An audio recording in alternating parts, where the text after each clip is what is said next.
Shalom Allah says in Elohar man yavi Ezri mimadino yisrael shemaim v'aretz Adonai lama yidrag lachal yanim shemrecha Inei lo yana v'lishon shemi Yisrael Adonai shemrecha Adonai tzilchal yad yiminecha Yoim mama shemish lo yakeko v'yirech b'aloy lo Adonai shmocha mikol roi yishmer es nafshecha Adonai shmot tzizor v'yecho me'ato v'yadoi lo Ribbonu shel olam. Please, we need the redemption. There is no other solution. As they say in Hebrew, HaPitaron HaYachid Mashiach ben David.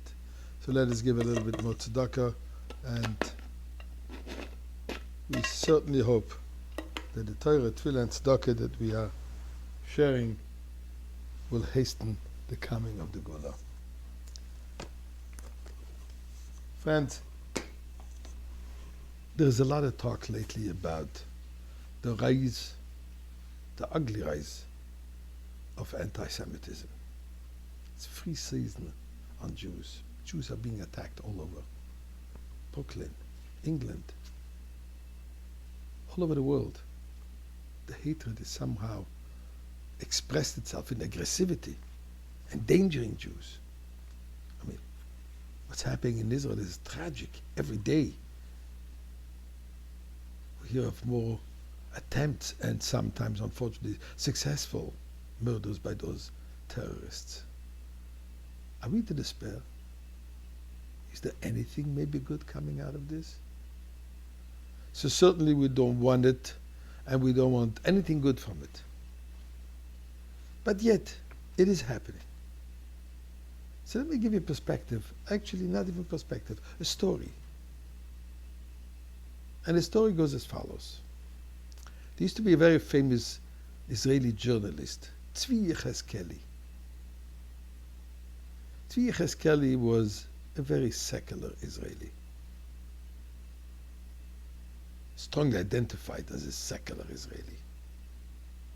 And he had a long series of interviews with a particular murderous terrorist, Zachary Zabedi, they called him. How did he befriend him? Quite curious.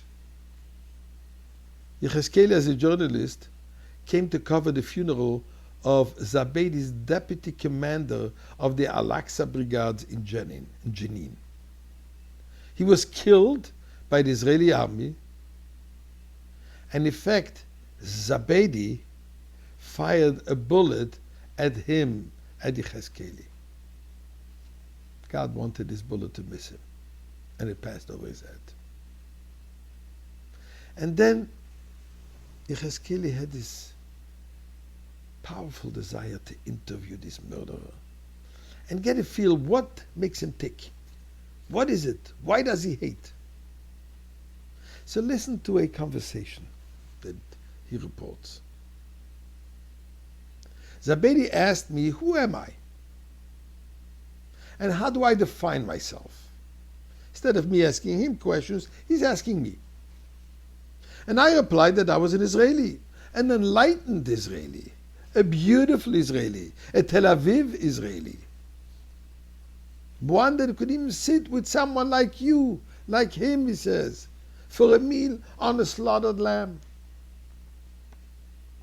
Zabedi, the murderer, was not satisfied and asked him, but after being an Israeli, what are you? What I am? I guess I'm a Hebrew. I speak Hebrew. In fact, I'm also a little bit of an Arab. I speak Arabic. He didn't accept the answer. And he said, but what is your religious affiliation? What do you believe in? Yechezkeli says, I didn't understand this question because to me religion was a non-issue. It's something of the past, a relic of the past, of the primitives. I'm not involved at all in any religion. And I told him, not like you fanatics that still believe in archaic old religions. I'm a progressive individual. Zabedi tells me the following. I'll tell you what you are. You know what you are? You are stupid. Why? Because if I kill you now, it will be for one and only one reason, because you are a Jew. And it would be pretty stupid to die for something that you claim you are not. And he continued, in the eyes of each one of us, you are a Jew. And in fact, in the eyes of every Gentile in the world, you are a Jew. And in the eyes of a Jew, you are a Jew. In your own eyes, you are a Jew. So know that. Accept that. And that's why I hate you. These words coming from this terrorist had such a deep impact on him that he changed his life around. And he became an observant Jew.